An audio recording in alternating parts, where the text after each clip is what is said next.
मित्रांनो, इयत्ता 5वी ते 12वीच्या विद्यार्थ्यांसाठी शासनाकडून एक योजना सुरू केली आहे. योजनेचं नाव आहे मुख्यमंत्री बाल आशीर्वाद योजना. ही योजना 1 मार्च 2020 नंतर ज्या मुलांचे ज्यांचं वय 18 वर्षापेक्षा कमी असेल, त्यांचे आई किंवा वडील वारले असतील आणि ती 2 अपत्य असतील, 2 अपत्यापर्यंत ही योजना आहे. या योजनेमध्ये प्रत्येक विद्यार्थ्याला 4,000 रुपये दर महिना शासनाकडून मिळणार आहे.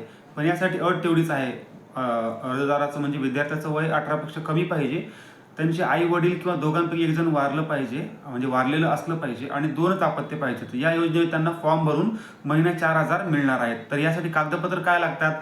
बाळ आणि आई एकत्र, यांचे एकत्र बँक खाते, शिधापत्रिका, आधार कार्ड आई आणि मुलासाठी, शाळेचे ओळखपत्र मुख्याध्यापकांनी लिहिलेले, त्यानंतर वडिलांचे मृत्यू प्रमाणपत्र आणि उत्पन्नाचा पुरावा 72,000 ते 75,000च्या आसपास. ही सर्व कागदपत्र जमा करून आपण कलेक्टर ऑफिस किंवा तहसील कार्यालयामध्ये जमा करा.